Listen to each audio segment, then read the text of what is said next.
Welcome to the Tubig Podcast, where we flow and we grow. I'm your co-host, Dea Chincuanco. I'm Rose-Ann Aragon.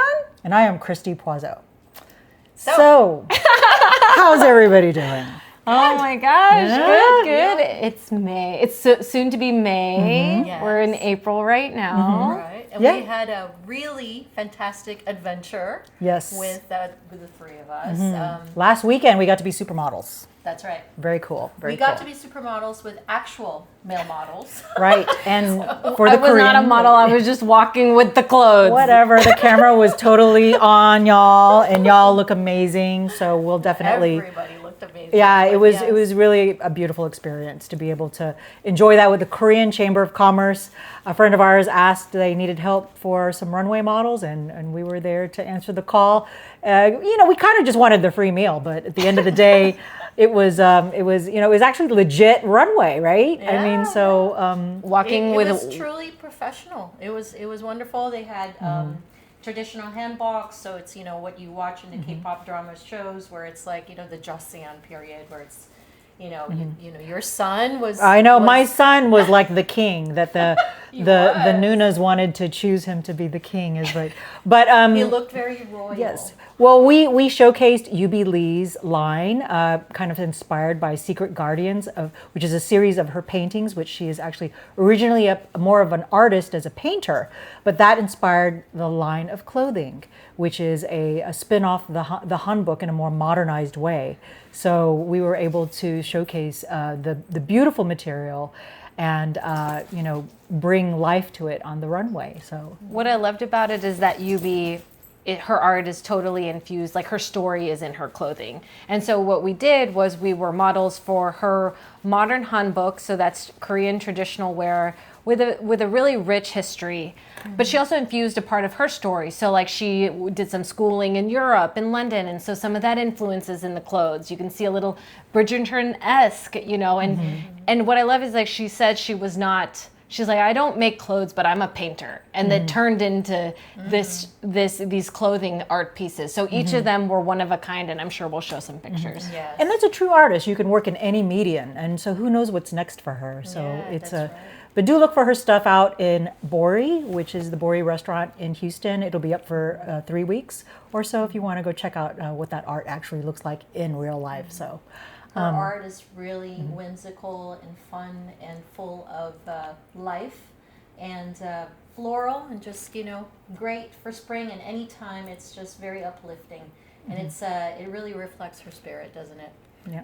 I think she's one of the most down to earth, just lovely people to work with. So yeah, And thank I you think- for that. Thank you. Yeah, And I and- think it was a gift for us as well, like I think it's so important, like as life gets so serious, that you make time for play. And like in a way, her whimsical like artistry gave us so much joy, and we got to almost like just be lighthearted. Like we have a long work day, and then we get there at the end of the day, and we get to have fun hearing her story, showcasing her story, and she said, go down the runway however it feels authentic to you.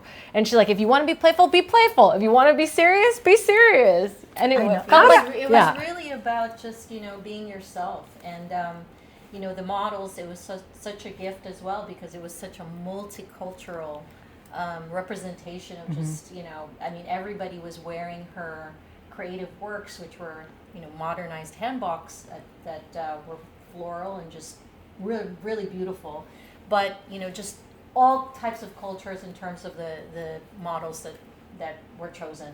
So Yeah. we really celebrated that. Yeah, Right. and Yubi, we hope we did justice in your secret garden theme, although right. not sure if I pulled off the vixen walk that you wanted me to do. I did my best in my You were red very shoes. vixen. I don't know, so the hips were moving, which is, I looked it up. I'm like, how do you walk down a runway? It says, move your hips naturally.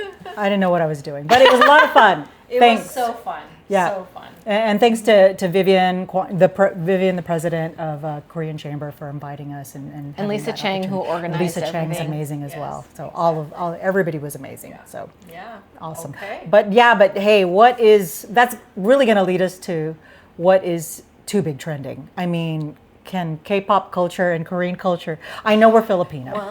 We're Filipino, okay? Yes. But Well, we can't ignore what's happening right now. I mean, And even as a Filipina, as a minority Asian American woman, one thing, so our Tubig trending, which is, we go over what's hot on social media or latest, happenings in the news. You can't take the news out of me. One of the things we wanted to talk about today was EJ Kim, and her team with K-pop Demon Hunters winning a Grammy. I mean, that is so, so big. And what I love about EJ's story is that it's one that you can take in your pocket and like pull out when things get hard, because it's like she tried for so long to be a K-pop idol. That was her dream. And in a way she felt rejected, but and maybe you have a few more facts on that. Yeah, no, I mean, but I love your lead into that because the K-pop industry is tough, right? And certainly, but the fame of this, right, was, you can't, I mean, I don't know how you can go on without not seeing it on social media or in the news. I mean, they took it away with the Grammys recently, and congratulations to them, the whole cast, really. And if you don't know who EJ is, she's the singing voice of Rumi on K-pop Demon Hunters, and Arden Cho, of course, who's from Texas, Amarillo. Shout out to you as well for the narrated voice. But I know I heard you can sing too, so look forward to hearing that as well. Yeah. But really, the whole cast was amazing. And what the thing is that when an Asian American film of any kind has these types of accolades, it really does lift all ships. And I think that's important to highlight. For sure. I mean, think about it. K-pop Demon Hunters began streaming on Netflix on June 20, 2025. And it became the most watched original title in Netflix history with over 500 million views. And I personally contributed to about 20 of those. So love the film. I even had it as a theme in my birthday pure bar class, right? So that's right. it's like everybody's going to do exercise to the K-pop soundtrack, and it's K-pop Demon Hunters. Although I'll never be able to hit that golden note. It's okay, I've tried many times. Speaking of golden, I mean, it's really everyone could resonate to the song. And what caught my attention actually is there are men out there, and I was watching this on Instagram. Men are running to the golden song. And, it's just a testimony that we all have the same spirit. We're all looking to be uplifted and to just feel like, we can triumph, with hardship. There's something there about that. I really think that the people who created the song, so EJ, she was not only the singer for K-pop Demon Hunters' main character, Rumi, she also wrote all of the songs and produced them. She also had... Right. And that, to me, is major. Yes. Because it's really highlighting... Weren't they saying that she didn't have the right voice for a K-pop girl group? That she was also getting older, despite that she started with training when she was 11. She was 11 years old, and she was training for 10 years. So when you talk about hard work having been put in, and also her own artistry, it defies all the usual restrictions that the world sometimes creates for us. Two things there. So she created this music, and I feel very strongly that it goes with the theme of the movie, and it's about them fighting these demons through music. And I believe when you listen to the song Golden, you can download it on Spotify, you feel uplifted. Like, it's so blessed. Like I truly feel that it is blessed to be soul healing. Yes. Something about it. Well, it's also resonates. your inner demons. It's not just external demons. It's being able to battle that. And it's just the whole soundtrack of music is just amazing. My favorite, of course, is Free. If you haven't heard that one where she does the duet. And it's just really, it's partially a love story as well. But it's really beautifully written and produced and sang, the whole staff, just, a work of art for sure. And hopefully it will pave the way for other works of art. But I mean, I will have to admit that if it wasn't for K-pop Demon Hunters, my obsession for K-pop would not have been inspired as I am here wearing Reached new heights. my Bangtan Army jersey from Studio August, Ryan Which is really Echeverry. cool. It just came in the mail today, by the way. And I finally got my light stick, and I mentioned kind of like my struggle with that. Getting They even did that at the Grammys. Right. Leo DiCaprio. I had to stand in line Yeah, he was doing at that. the Target to get this, and I had to negotiate with a guy who was trying to get the One Piece and Pokemon cards. Don't ask. Long story is, it's been a journey, but not just BTS. K-pop in general, my obsession for BTS started. I became ARMY, all of a sudden card carrying. And I've been into K-dramas ever since, nonstop. And then now C-dramas. I mean, I do have to mention The Pursuit of Jade. It's a beautiful Christy- film. So Yeah, she recommended that, yeah. and I started watching it, and I said, "Okay, this is good." it's good. No, it has a heroine, a hero. I love and the character. It's Yeah. Anyway, Yeah, but shout out to, Yeah. I have to make sure I say his name correctly, Xiangling He and Xian Shiwei. I don't know if I butchered it. I'm so sorry, but, amazing entertainment if anybody hasn't seen it. So story- My look, shout out is for EJ though. yeah, but look because what we you never did, got- EJ. Look what you did. Look at me. What? This is what I've become. practicing the model. I feel Look like at me, look at me. am I betraying my Filipino-ness? I don't even know. I'm even learning Hangul. Okay, kamsamnida. I mean, it's I know. I'm learning Korean now. I'm even writing in the script now. It's amazing. Anyways, Back to EJ. Yes. The one thing that I think is really cool about her story is that she faced so much in what you could consider rejection. So many no's. They literally told her Yes. that her voice wasn't good enough. And, I think it just goes to show that if you really have a goal that you're trying to pursue and you feel that self-doubt, you just keep going. She brings that out of me, I cry every time I listen to these soulful things she puts out. She had 2 new singles after that. well, for me too, what it tells me is sometimes where we are trying to achieve is actually not the right venue. It's not the right framing, it's Or not audience the who right can appreciate audience or your right talent, place. yeah. Yeah. So the value, like I said, she put 10 years in training. She attend NYU Tisch School of Arts. So clearly she's been putting a lot of investment in herself, in her art, in her passion, and her goals. And when you do that, when you really put a lot into yourself, it's going to pay off.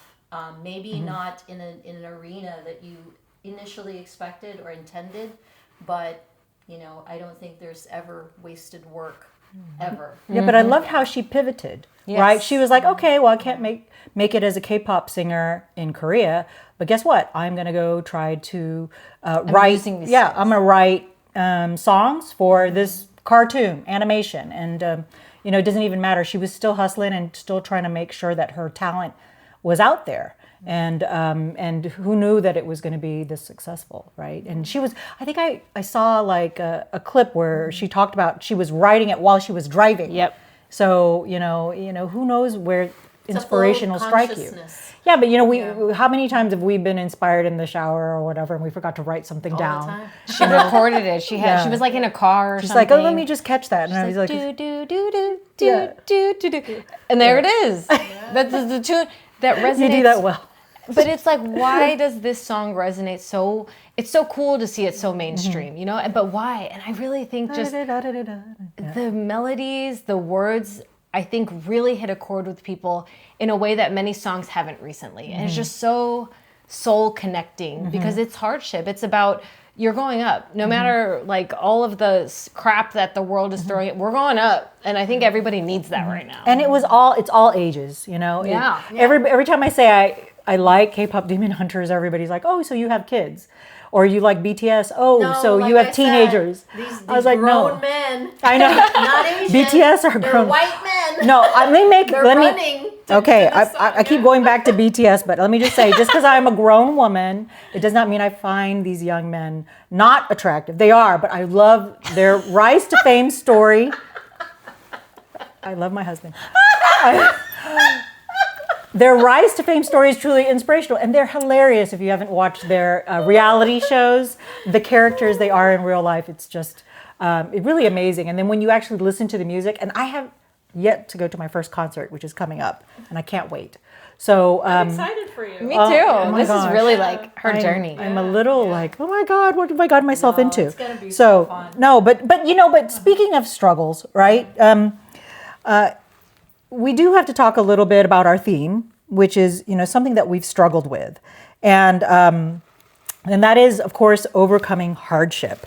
And being that it is April showers brings Mayflowers. Yep. So let's talk a little bit about that. This one. Yeah, This is meaty. Yeah. This is meaty. So let's talk. Maybe I could start a little bit with maybe something that I've overcome as far as hardship goes. So the question here is, what is your advice on? So this is the theme of the month. So Yes. what is your advice on overcoming hardship? Perhaps share an example, and how did you flow and grow with it?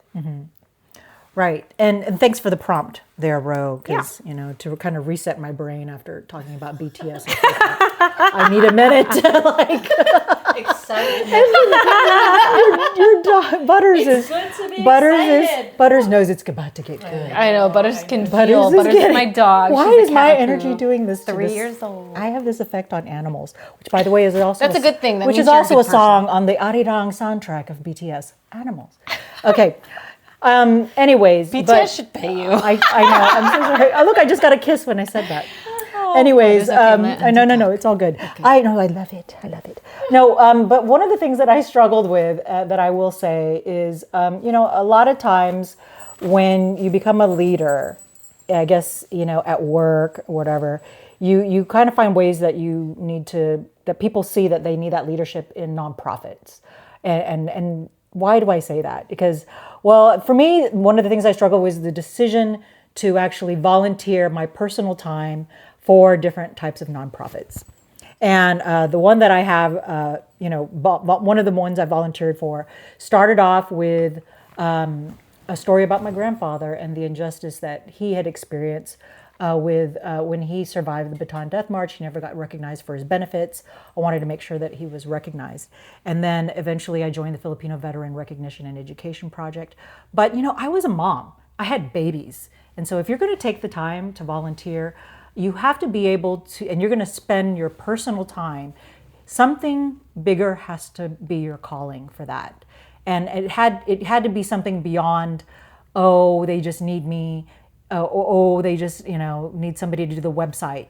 It had to be something greater to be able to do these types of tasks. And when you're in a leadership role, it's not always meeting celebrities and being romantic and looking great at the top and you get the title to be a leader. It's also the mundane work of governing behind the scenes, having to deal with HR issues and the budget and come up with fundraising. Yeah, I don't want to say admin because that gives it, a tone that it's lesser work, but it's not. I mean, it's hard work. It's hard work. It's not lesser work. Right. These are all essential inputs right. It's for work. fundamental For executing. It's the brilliant basics to run a nonprofit. Yeah. You have to get some things right behind the scenes, but being able to do that takes so time. It's like running a small business. It is. For sure. It's like another job. Yeah, and you don't just volunteer. You actually have to get your whole family to be okay with taking your personal time. Yeah. And so, but like I said, it did lead to. So if I get involved in a nonprofit, it better be something that takes a small amount of time, but with a high impact. And so that was what the Filipino Veteran Recognition and Education Project was to me, is making sure that I was able to not just recognize my grandfather for benefits that he did not get as a soldier that survived the Bataan Death March during World War II, but also that all the grandfathers got recognized. It certainly was a huge impact, Christy, because I know that, at least from what I've been told, it took about 7 to 8 years to get that bill passed. And for me, that's how I met Christy, and also one of my longtime friends, Carla Cueva, who sent emails over for donations actually. And then when I started reading it, and of course I was all about it, right? Recognizing our grandfathers for the work, for not just work. And this is literally fighting with their lives. For some context, just to make sure, our audience also knows what the Bataan Death March was. It was a brutal forced transfer of approximately 75,000 Filipino and American prisoners of war by the Japanese army in April of 1942. So when they're referencing Bataan Death March, they're talking about this really, really just brutal march of prisoners of war for a lot of Filipinos who didn't even get credit for fighting for the United States. Right. So that's what you're referring to. This is what I'm referring to. And I mean, I have stories from my grandfather. But you probably didn't even know about it until this came about, right? Well, or some I of knew it? about Okay. it, but the fact that it's mentioned in history books, but there's not a whole lot of not a lot of people know about it. Yeah. The fact that the inputs and the just everything that they've experienced. I mean, it was treacherous and fatal. Right. And for me, when this bill was passed and ceremonies were going on, and we applied for my grandfather, because at first I was just donating, and then I was like, oh my gosh, I started reading into it, and I said, I think my grandfather should be honored and recognized and honored for this. And so we did, and we went through all the paperwork and his medals. And who do you think vetted the paperwork, right? All the applications, but that's part of it, right? That's part of it, exactly. Yeah. So Ate Christy led the effort to make sure that these Filipino World War II veterans who fought for the United States in World War II got these congressional gold medals, right? To recognize the fact that they they did this service for the United States. And so Ate Dia was saying that her grandfather she realized that her grandfather was one to be recognized. Right. Yes, and exactly. I'll give the quick backdrop, which was, why should Americans care about this, right? So what you may or may not be aware is 1898, after the Paris Treaty was signed, the Philippines became a sovereign nation under the United States, right? Just like Puerto Rico is today, like a commonwealth, right? And it was almost like another state. And there were Americans actually traveling over to the Philippines and having families thinking, but then, of course, it was fast forward to World War II, right? They're still considered Americans. And then, of course, the action was taking place there in the Philippines and Asia. They enlisted the Filipinos to serve in World War II, and it was brothers in arms with American soldiers and Filipino American soldiers, right? So you have everybody in the foxhole together. And that's the thing about the bill, is that a lot of the elders didn't really care about the bill till they started to get older, and they realized they didn't have recognition or pension, right? And so they started fighting for, hey, don't I deserve something? Because they got lost in translation in the handshake between the two countries, because Philippines got their independence about 1946. So when you start giving another country back to themselves for independence, these soldiers, they're no longer getting their compensation for pension. And you always hear about, hey, my grandfather got the prisoner of war medal and all these great stories. And I was like, my own grandfather survived the Bataan Death March and didn't even get that. So I realized the injustice of my own grandfather, and then multiply that by every other grandfather that didn't have it, and that's what inspired me to get involved. But it was a labor of love, right? We had to go. In other words, it's at the very least, right? They did not get the benefits. At the very least, get the recognition in history, in the history books. At least in the history books, have some level of education to say we're not just a footnote. And for who? Yeah. For who? It's for the children. It's for us. It's for the next generation. Absolutely. To understand that we are important as well. We got to cover it and interviewed you as everybody was involved in the community. Ro was there doing filming.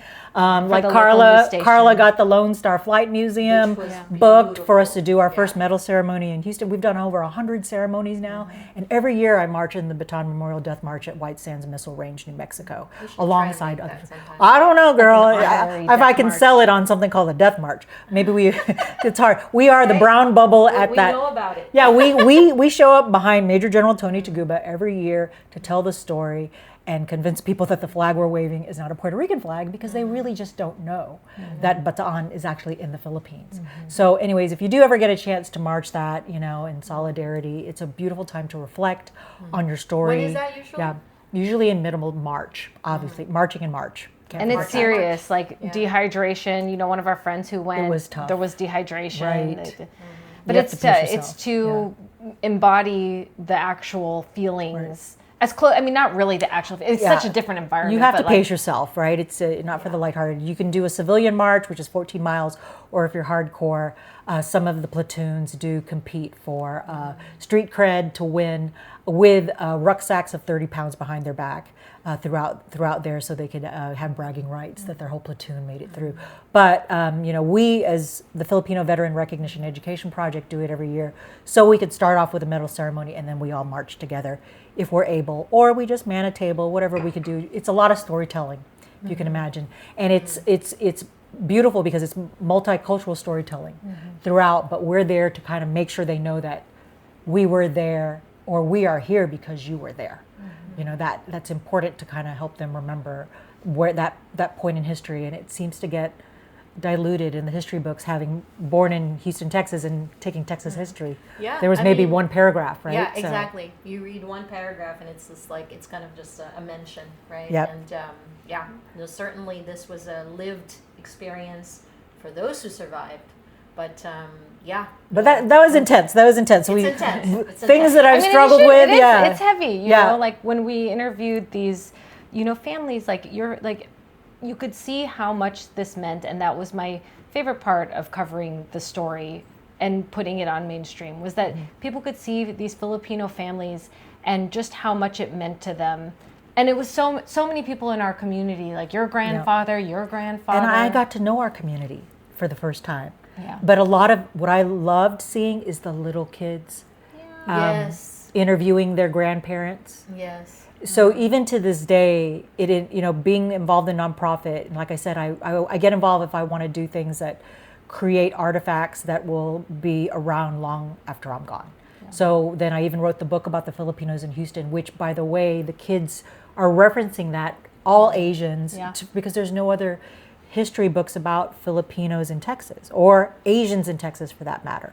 So I think it's good to be able to think about those small projects that have a huge impact. Yeah. So for me, that I got all my friends involved, or that I got to meet you even as you were exploring this part of your family history. It actually built community. Just that alone. Right. And I have Filipino friends like Federico Villamor.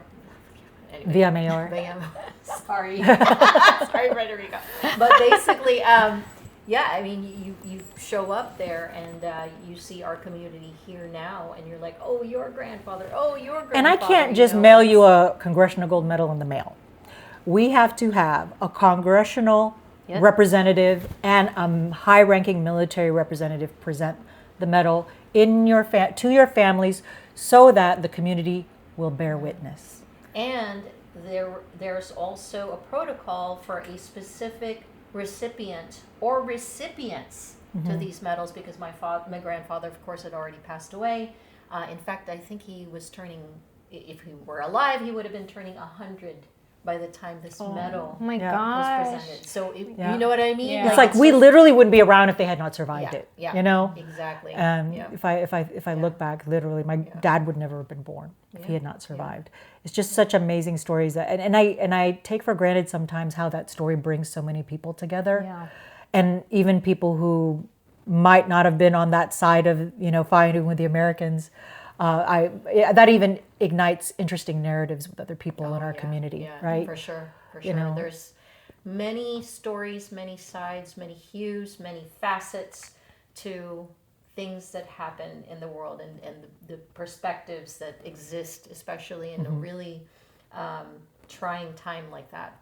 It's truly a mixture of emotions. But you get even a heartwarming moment that you will remember for the rest of your life, when an elder we had a couple elders there that were still alive that served. And it was wonderful and then to see them. one of them didn't have the official papers to prove that he served, and he just said, "I'm proof enough," and he shows like this photo of himself as a soldier next to his face while he's in the wheelchair, and he was like, and I thought that was the best photo. I was like, "Hey, you're still fighting," So yeah, needless to say, yeah. Yeah. I mean, the Congressional Gold Medal is actually on my home altar at home. Wow. Yeah, I talked to my kids about it, and you know, everybody's a historian. So, yeah. but what else have you guys struggled? I mean, we could talk. First, we need to do a whole class on that. But I mean, but I want to hear more about what other things that you guys struggled with.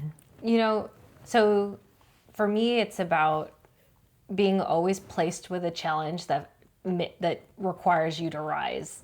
And like, there's been many times where I am putting myself in places where I'm like, oh my God, my back's against the wall. Like, there's so much against what's going on, you know, and like, there's so many challenges. Like, it even brings like back emotions of like feeling like my back's against the wall.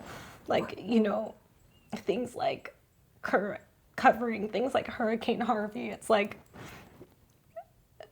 remembering messages that I'd get as a reporter, and like the feeling of like, oh my gosh, like there's so many people who need help.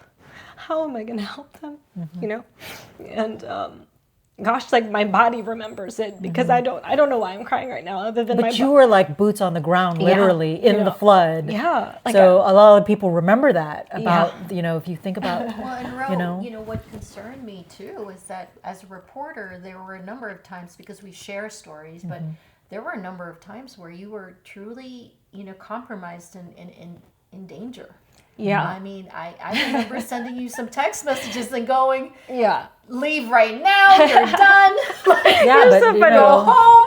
Like, yeah, I mean, you have joke about, oh, somebody had to pull me out of the water before I had to give up my laptop or something, but I'll forever remember that family who, like, you know, I can talk about it now. Like, I'm, you know, they're like, with the time I almost died, like in Hurricane Harvey, it was me and a photog, and you know, we had been covering all day, you know, the fact that these hospitals in an area 3 hours away were getting evacuated, you know, there were no running water, and that we were telling everyone to leave the town because it wasn't going to be safe. And of course, we're there reporting, you know, saying, leave the town, leave the town, except for us. We're here. And, you know, like, all to say is I'm just going to keep this to overcoming hardship. Like, we faced some tough stuff. Like, our news van eventually started sinking. By the grace of God, someone pulled me out of that sinking news van. We swam, you know, to the top of a bridge that was underwater. We said a prayer, and my photog, you know, who I'll always remember and be grateful for helping, like, saving our lives, was like, we're going to sink, and like, we're going to sink. So what we're going to do, I go, there's nothing in the manual about what to do right now, you know? And he's like, we're just going to hop on this, you know, amazing family's the back of his pickup truck, and we're going to see how far we can get, you know? And that family, you know, took us, you know, 3.5 hours back to safety. But that's what I'm talking about. It's like, the theme is overcoming hardship, and, you know, but that was your job. That was also my job. And I loved it. Yeah, you know, I loved serving and helping people, and I still do that in my job now, but in a different capacity. Hopefully not to risk your life. Right. But that's what I mean. It's like, these things require you to rise. And I think, you know, the thing I wanted to discuss today is like, when you are put in situations where your back's against the wall, you need to rise. Like, the thing that got me through it was like remembering what I'm made of. And a big part of that is my Filipino American culture. It's my grandfather who really instilled this work ethic in me, like, nothing comes easy. So you just got to keep pushing, and you got to focus on what you know you can do, where your strengths are. And you just need to believe that whatever the challenge is in the moment, because life is going to bring many challenges, you just got to know that you're going to get to the end of it. And whatever you're doing in that moment is like character building. So that got me through a lot of like the different reporting assignments where it's like, oh my gosh, like how, you know, we were getting like so many messages, like, I'm not going to make it. I started tweeting or putting on my social media, like, hey, this person needs help. If anyone's around, you can, you know, and you're just forced to rise. So I think that's one of my lessons that I'd like to share. Like, if anyone listens to this, you know, they have a takeaway. The takeaway is, when life gives you something where you're forced to rise, I'm telling you, you can rise. You can do it. You have strength, you have skills. You focus on the positive of what it is you have, the tools you have, the resources you have, the people you have, and you focus on the positive, and just know that chapter and challenge, there's an end to it, and you're going to come out of it stronger. You're going you're going to build that character. And so yeah. No, but I think that the things that, yeah, I know, you guys.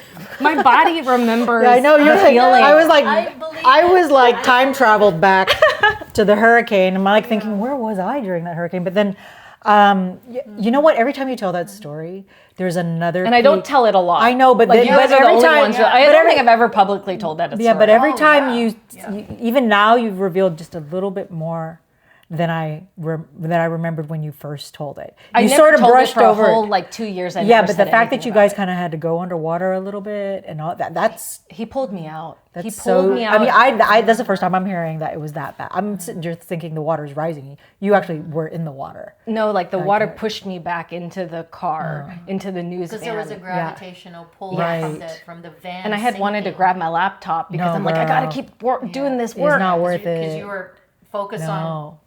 You were so focused on your job. Just leave it. And I was like, I need to leave. He pulls me out, then we swim to this. The fact that you even had to swim. Yes. Oh my God, I remember. And God knows what kind of water. Thank God he pulled you out. Jeez. I know. But maybe there's a lesson there in going, it's just time to stop. They were an angel. There was no one around us. We were on South China Post Road. I don't even know where that is. It was at Port Arthur, and at the time it took hours to get Port there Arthur is by the ocean. Yeah, there was no there were no lights, and I called 911. Were you at night? It was at night. Oh God! And we tried to go back the way we lights. came. Oof. I called 911, and they said, "We don't know when we're gonna get to you. It's dark. We don't know how we're gonna find you, and there's so many people who need help." And she's like, "You're gonna have to wait till morning." And I remember telling the dispatcher, "We're not gonna make it until morning." Yeah. I'm like, I have to climb a tree or something. I have to avoid any of the things that are the critters. And anyway, but it's good to know you can make it through hard things. Right. And someone in my first market in TV put a note on my desk that I will always remember. Her name was Gretchen, and she put a note because the journalism track is not for the faint of heart. There were many hard days, and she put a note, and it said, "Every storm shall pass," or this storm shall pass. And I remember keeping that, whatever you think you're going through that's hard, because I'm sure that this is not a unique experience. We all go through as humans very difficult things. Just know it's going to pass, and you are going to make it stronger. Yeah, and I think that's something that we should all remember. I mean, even now you're thinking, you probably didn't even think you were, at the time while you were going through it, you were just in such, do mode. And then now that when you revisit that, you're like, oh my God. I mean, I couldn't really even talk about it. This is my first time ever, I think, publicly talking about this. Right. But it's okay, because I think I totally have healed. And I want to share that with people, that the feeling of when you think there's no other way out, you're gonna make it, and you're gonna figure it out. But you need to focus on what are the skills you have, what are the resources available, what tools. In the moment, what do we know right now? Because we can't control anything else. But what do we know now to move to the next step, and then the next step, and then the next step, and focus on the can. There's so many can'ts in any story. Every time you get to a decision, you can always say, I can't, I don't have this, I don't. It's not about the don't and what you don't have and what you can't do. It's about what can you do, and that's what got me through a lot of my reporting journey. There were many hard days. There'd be days, I don't even know if I want to share half of the stories, but there'd be days where I'm I'm in such a dangerous position right now. The time someone locked me in their house for an interview, I won't even go into the details of that. God. There was a time I chased a plane crash, and I'm waiting for the novel. Let's maybe save it for the novel, because it sounds like it's a real life documentary on maybe the life of journalism in general. I mean, especially. Journalism is always my passion, and I take that even with me now, into the work I do for cutting edge tech. And every time I see a journalist, I'm like, you know what? So much respect for the service that they do that, and I still feel will always be a journalist, and I told my colleagues that I'm always a journalist at heart, and I always think about our journalists, and now I am a journalist for the current company that I work for, and I help other journalists as a journalist, but what I also love is I'm also learning this amazing new craft as well, and there's so much respect for that side, so I'm just evolving, and I think God put these things in my path for a reason, and I think there's meaning from it. It's like, there's so many lessons I've learned in life. And so it's like, for sure. yeah. I think it's just like anything else, like it compounds, Yeah. right? So that experience and all your learnings and thank God, I'm so sorry to say this, but I'm glad you don't do this anymore. I know. My gosh, it's Yeah. it really, it should be pronounced, that line of work. I always say People are, to my are son, risking, yeah. their lives when they're It's doing important. this, Well, I always say to my son, you're the descendant of a Bataan Death March survivor. Honestly, those genes will pass. I was like, the trauma kind of passes out, and I said, you can get your homework done tonight, or you can. But even It's in that true. moment, I that think about our grit. You had to pull that from somewhere Yeah. that you probably at the time were like, you didn't know you had. But, I surprised myself many times. I'm like, somehow we did. Somehow we did. Some deadlines, I would be rolling out of the news van just to do my live report. One time, actually, I won't tell these stories. No, but you're one. No, I remember when you covered the baton, the medal ceremony. You were like, I was the one-woman microphone. band. She was like filming herself, and she was the microphone, and then she was Multimedia interviewing. journalist. You were a one-woman show. I mean, you guys. I mean, Finally, eventually, I got a photog. yeah. But respect for journalists that Yes. have to do everything. You're a one-person show. You're like short of just. And then you said I have to go back and edit it and post. And I can edit like a man. I'm like, Right. I'm a quick edit. yeah. Yeah. I mean, that kind of pressure. But I mean, Oh, boy. do you also have things that you I mean- you survived and struggled with? There's a lot. Yeah. But I mean, I have yeah. a lot. But the thing is, as teenagers, we immigrated to the U.S. That in itself, because our personalities were already somewhat formed, right? We were teenagers when we moved to the U.S., so that adjustment was major. My parents split up when I was, 11 years old in the Philippines during a time that, relationships, marriages, especially in the Philippines, that's... Oh, you don't get divorced, right? Yeah. So there's a lot of there's a stigma to that, people were maybe out of concern, others, just it's the rumor mill, Right. where they The chismes. and so as kids, I was 11, I was already cognizant of that type of energy from people. There's a lot of different things that I've gone through in life, but what I'm going to do though is I'm going to lighten this up a little because I know. We've been down Death March.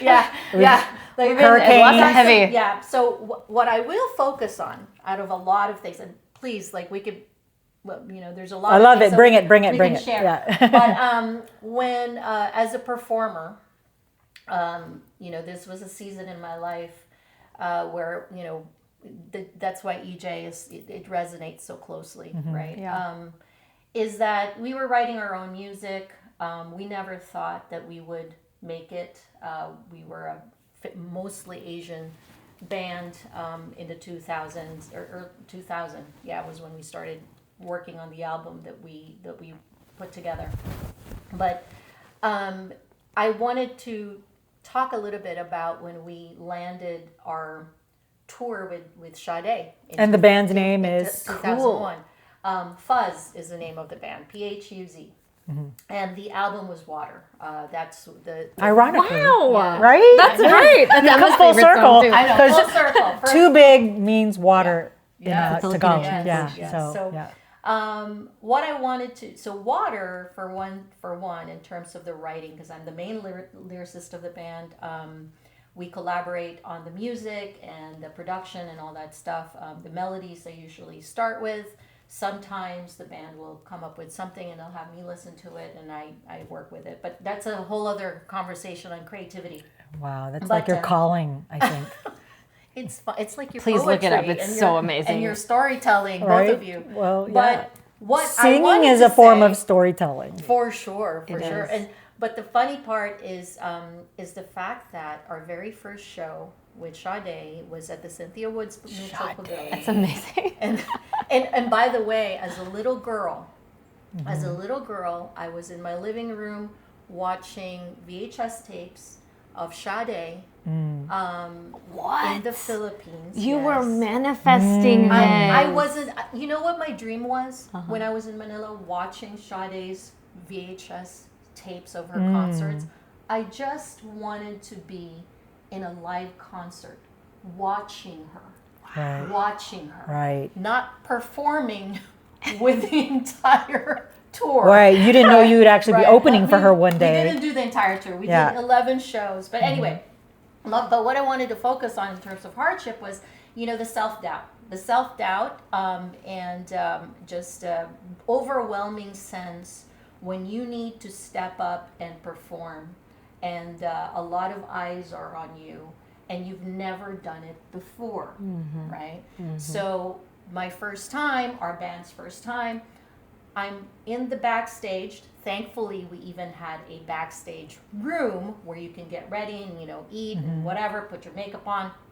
Because sometimes you don't get that. You're getting ready in restrooms just like everybody else, and you're sweating and you're slapping makeup on with all the sweat, Oh my gosh. There's all kinds of stories. But anyway, Sounds like when I was a mom. Well, yeah, that too. I always had the black dress in the car, That's Sorry. funny. Good tip. Yeah. But my experience was that I'm looking at the crowd, and it's literally like it's a sea of people, right, on the stage, in the backstage, and you're looking out like this, because you have to and you know this. You're a reporter, you're a performer, you do want to see what your audience is and what to kind of mentally prepare for that. I don't know. I want to look into the abyss if I see an audience that big. I took a peek from the side stage and went right back in, and I literally felt like I was going to throw up. How many people were in the audience? Was it really like? It was like a sea of people. Oh my gosh! And I've never had an audience like this. That's pressure. And wanted to throw up. I purposefully did not want to share that with the rest of my bandmates because they were also nervous. You didn't want to share that you were about to throw up? Yeah, yes, because essentially I think my knees would have just. I would have fallen. You could not tell. I was the lead singer. No. I can't show them that I'm I'm in a situation here. Yeah. But I wanted to give some insight on some things on how to process, right? When you're feeling this way. Yeah. So the very first thing is that we are gifted with many, many different talents. And when you have a situation where you're needing to present, that is not the time to be the hypercritical, crazy person that's telling you suck. Not the time. Yeah. Not the time. Yeah. You have to be, if you have a best friend, right? It is what you would tell your best friend who you wish the best for. You tell yourself the things that you would have told your best friend. Love that. Not the critic. Oh, It's no. the best friend. No, not at that moment. So that's number one. Number two, when you are feeling extremely nervous or anxious, you have to remember that you can transform those feelings of nervousness and anxiety into excitement. Yes. Because it's the same feelings. Yes. It is the same feelings, right? So I'm sitting here, I'm so nauseous, right? And I'm sitting here going, Dea, just imagine, you're not nervous. You're not nervous. You're so freaking excited.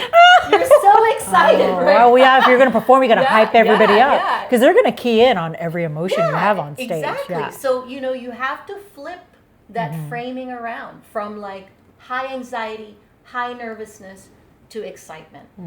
And then basically the third is that you have to go to your core things that you basically have to set a baseline before you are about to perform, whatever it is. You're performing, you're presenting, you're taking a new role of leadership, you're a new mom, a new dad, whatever is this new venture is. You basically sit there and you tell yourself, look, You know, you have your baseline, and for me, it's just like you, Ro. It's prayer, right? Yes. In God fact, is good. I do Tai Chi. which is great. That's energy. It's I do. energy. Yeah, Yeah, I have to mean, I breathe a breathing exercise. Yeah. And then Breathing. That's healing. That's Breathing that's is one healing. thing. Like, but I take a also breath. I'm scared before I go in front of a group. But then I sniper lock in. It's really weird. No, it's like this thing that just happens. Like I think I get like there's like a download from the universe to like sure, and then all of a sudden you're there, but right? That's exactly you know what I mean? That's your gut. Exactly That's something. That's your gut, or in my eyes, the Holy baseline. Spirit. That is the baseline. That's what you call baseline. Yeah. Okay. So it's kind of like you know when, and especially what like you, Ro, what you've done. When you have to feel the disaster, you have to like I have to put those other feelings over there. We got to do this right now. Yeah. So it's almost a similar action. Yeah. It's like exactly. Lock it in right now. This is we are going to do this. That's perform. a skill. That is such a skill, and it's something you can cultivate. Like because you've had to speak at many things that you need to separate the feelings and you need to execute. Well, that's the interesting It's part. compartmentalization a bit. Yes. Yeah. No, but That's a skill. That's a good skill.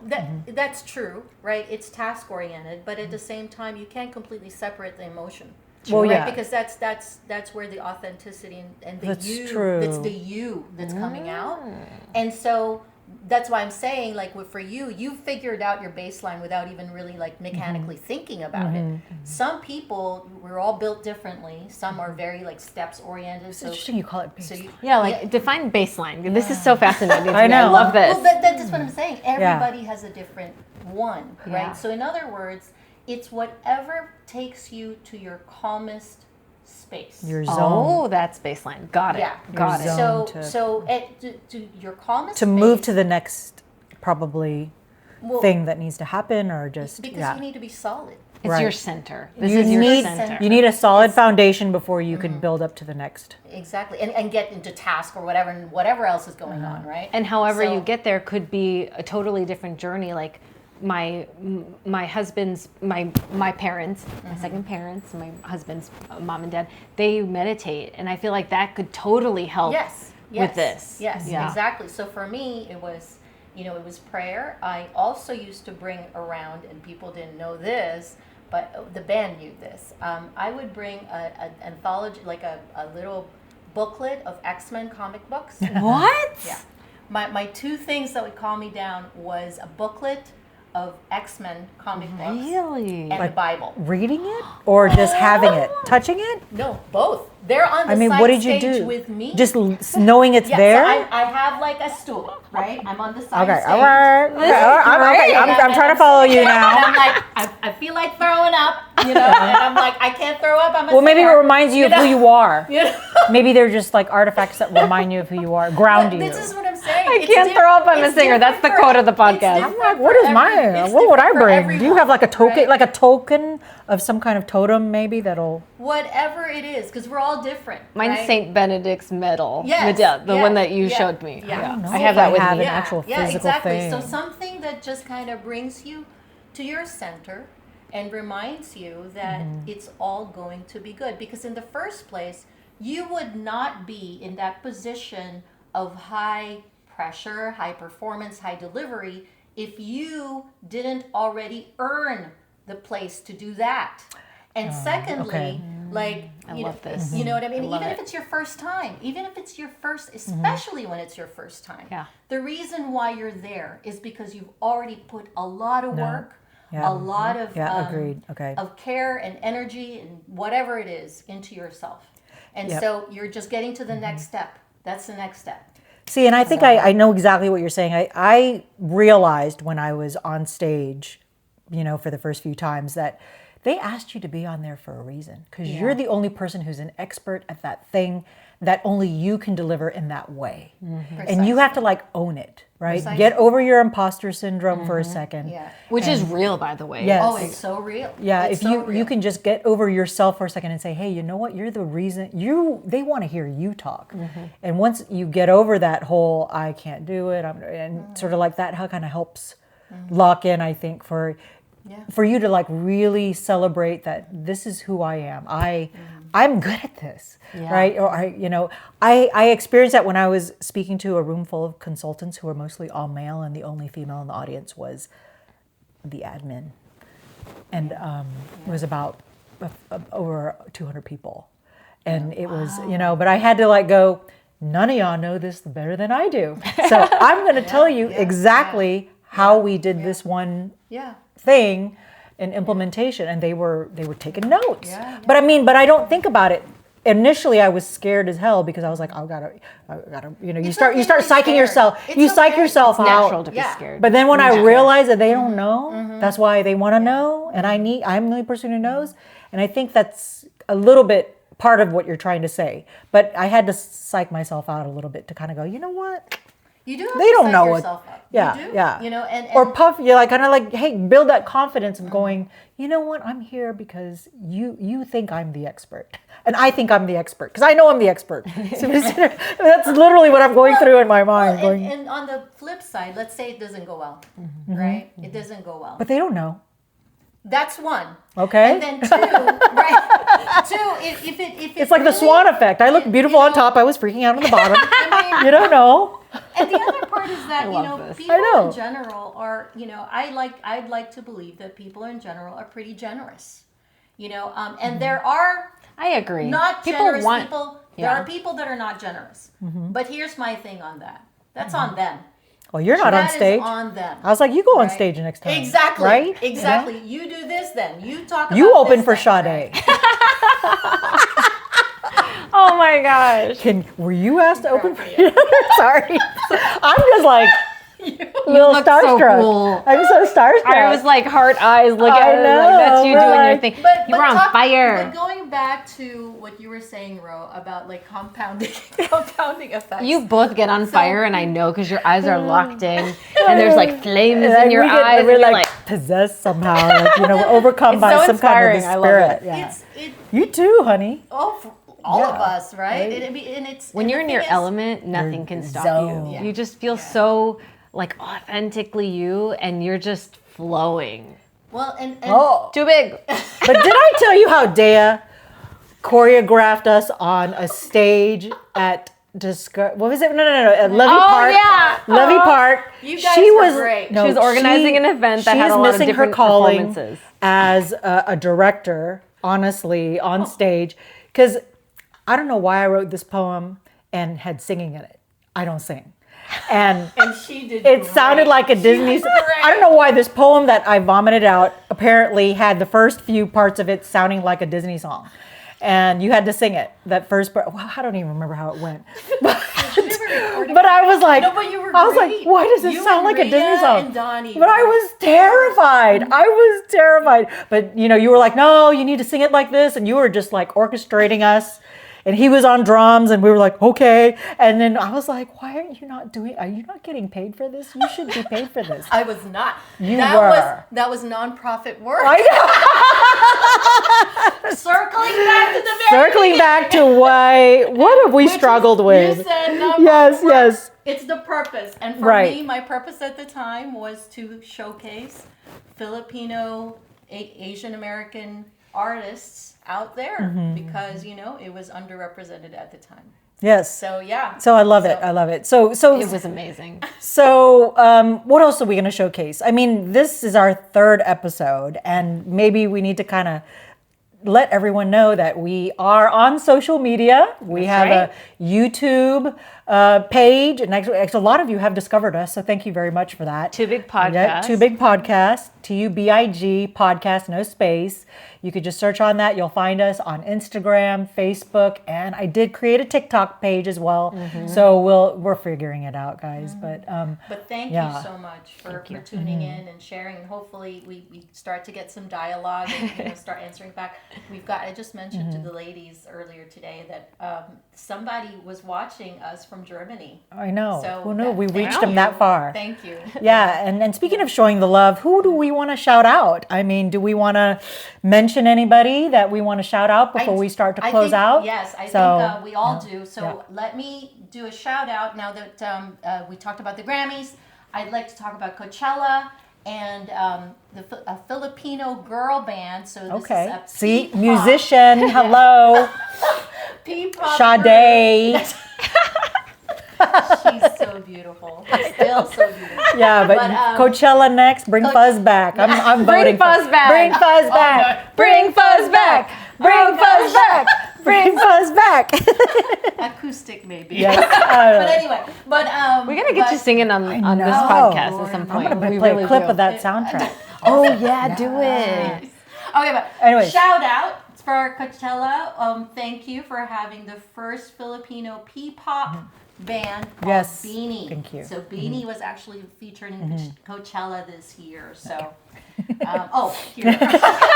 I forgot. Right. No. We can go All back. good, all It's good. It's all good. Oh yeah. Yeah, so Coachella, thank you for having the first P-pop band called Beanie. So yes, they were just featured there. Yes, this year. and I have two shout outs, and one is to Tom Kunanen, and I want to congratulate him on Tom.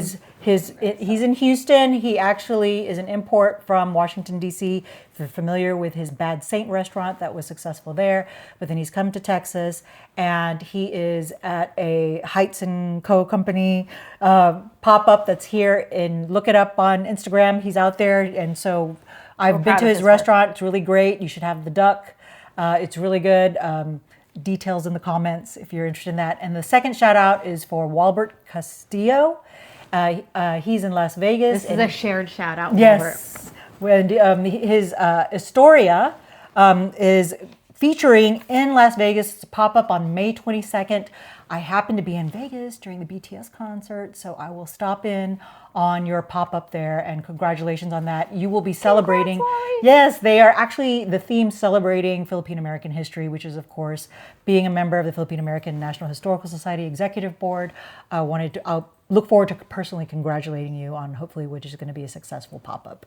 And that kind of goes to my shout out, which is I met Walbert through the Philippine Student Association at UIUC, where I went Go Illini, Fighting Illini. Nice. And so that really was a huge way that I survived a lot of, moving to a different city, creating a life out of nowhere. It's like really through just the connections and like the identity and the strength that I built through the Philippine Student Association. So I would highly recommend, like, if you have family, they're going through college, they don't know what to do, join a club. Join a club that helps you learn more about yourself, who you are, because that PSA, Philippine Student Association, UIUC, changed my whole life. And really, I owe them a lot. I owe that program a lot. And I met Walbert, who's also, he was studying something else at the time. He eventually became a formal journalist. He's now obviously doing storytelling through food. And so, really just join a club, and you'll get through the hardship with the family you build. If you have kids in college, join the Philippine Student Association or a club like that. Right, exactly. And, servant leadership, it can be a struggle, but it's very rewarding at the same time